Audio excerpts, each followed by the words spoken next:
Selamat pagi anak-anak, kembali lagi bersama Pak Guru.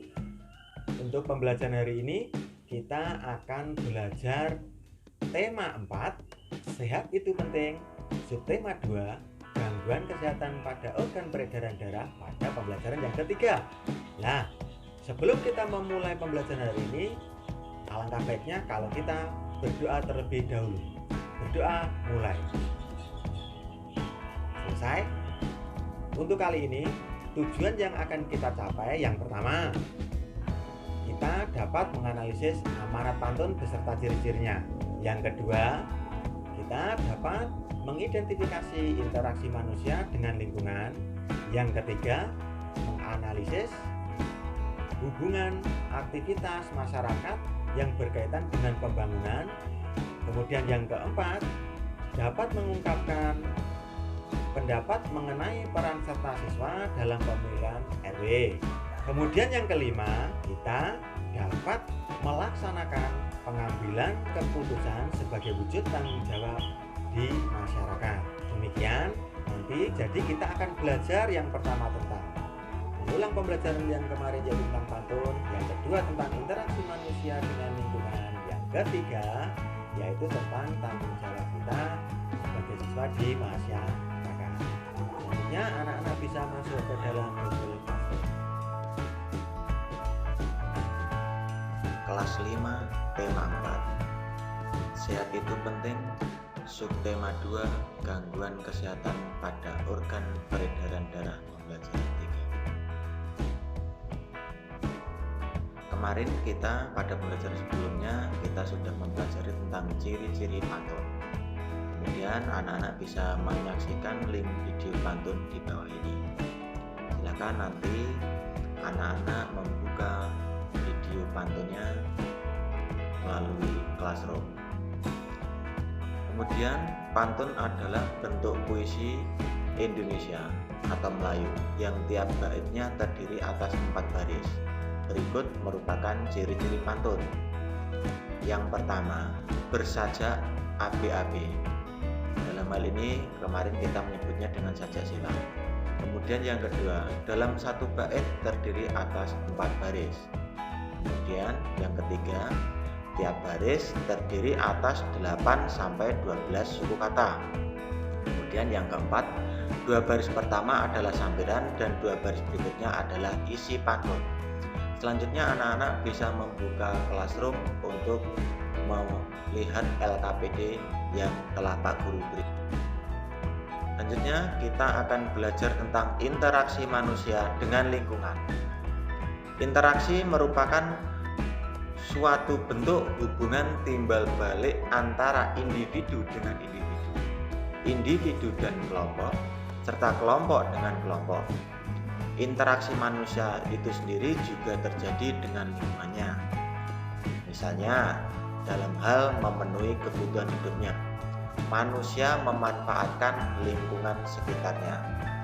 Contoh yang lain yaitu ketika manusia ingin membangun rumah, maka memanfaatkan lingkungan alam, contohnya menebang pohon untuk membangun rumah, seperti itu.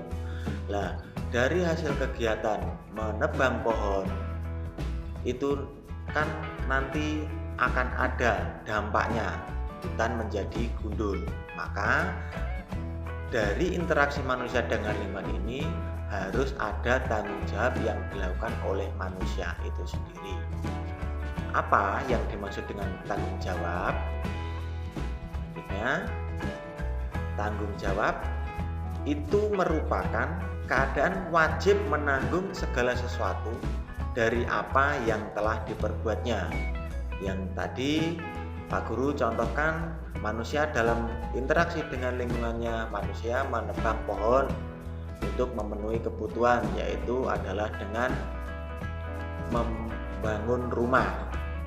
Nah, dalam membangun rumah itu menggunakan kayu yang di pohon yang ditebang dari hutan. Nah, akibat dari penebangan maka hutan akan menjadi gundul. Maka tanggung jawab manusia yang menebang pohon itu adalah melakukan reboisasi, adalah dengan menanam hutan kembali atau menanam pohon yang telah ditebang di hutan tadi. Kemudian kita akan belajar tentang tanggung jawab sebagai siswa. Perhatikan. Nah, karena kita sebagai pelajar, maka kita juga mempunyai tanggung jawab di dalam masyarakat. Apa saja tanggung jawabnya? Tanggung jawab seorang siswa dalam masyarakat yang pertama, mengikuti gotong royong membersihkan lingkungan.